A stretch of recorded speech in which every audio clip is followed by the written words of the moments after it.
அன்பு நண்பர்களே, அனைவருக்கும் அன்னை சமையல் உமாவின் அன்பான வணக்கங்கள். இன்னைக்கு அன்னை சமையலில் பார்க்க போகிறது பூண்டு சட்னி. இது இட்லி தோசைக்கு சூப்பரான சைட் டிஷ். வாங்க எப்படி செய்கிறதுன்னு பார்க்கலாம்.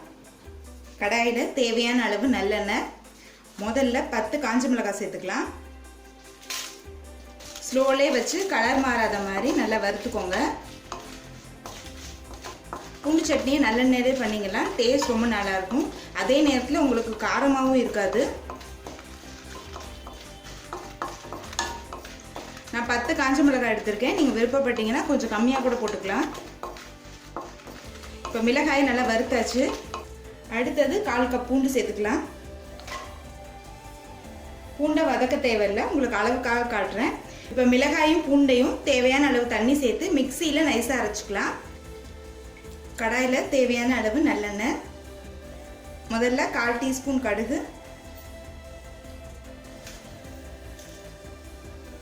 1/4 டீஸ்பூன் உளுந்து,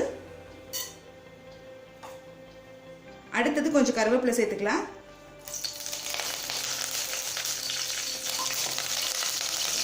அடுத்து நம்ம அரைச்சி வச்சிருக்க மிளகாயும் பூண்டையும் சேர்த்துக்கலாம்.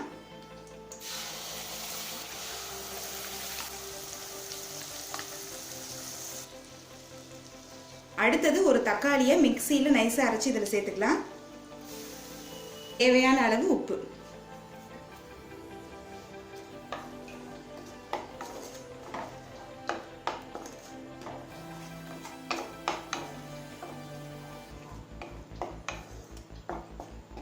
நல்ல பச்சை வாசனை போக நல்லா வதக்கிக்கலாங்க. தக்காளி சேர்க்கறது ஆப்ஷனல் தான், நீங்கள் விருப்பப்பட்டால் சேர்த்துக்கலாம், இல்லைன்னா வேண்டாம். அப்படி தக்காளி சேர்க்கலன்னா கொஞ்சமாக புளி சேர்த்து அரைச்சிக்கோங்க. நல்ல பச்சை வாசனை போகிற வரைக்கும் நல்லா வதக்கிக்கலாம். இந்த சட்னியை நல்லெண்ணெயிலே பண்ணுங்கள், அப்போ தான் டேஸ்ட் நல்லாயிருக்கும். அதே நேரத்தில் ரொம்ப காரமாகவும் தெரியாது. நம்ம 10 மிளகாய் போட்டால் கூட அந்தளவுக்கு காரம் தெரியாது. பாருங்கள், சட்னி நல்லா திக்காகிடுச்சு. நம்ம ஊற்றின எண்ணெயும் பாருங்கள் பிரிஞ்சு வந்துருச்சு. இந்த அளவுக்கு வதக்கணும், அப்போ தான் பூண்டும் தக்காளியோட பச்சை வாசனை இருக்காது. இப்போ பூண்டு சட்னியை சர்வ் பண்ணிடலாங்க. இப்போ சுவையான பூண்டு சட்னி ரெடி ஆகிடுச்சு. ரெசிபியை ட்ரை பண்ணி பாருங்கள், கண்டிப்பாக உங்களுக்கே பிடிக்கும். ரெசிபி பிடிச்சிருந்ததுன்னா வீடியோவை லைக் பண்ணுங்கள், கமெண்ட் பண்ணுங்கள், ஷேர் பண்ணுங்கள். இது வரைக்கும் அன்னை சமையல் சேனலை சப்ஸ்கிரைப் பண்ணலைன்னா சப்ஸ்கிரைப் பண்ணுங்கள். தேங்க்யூ.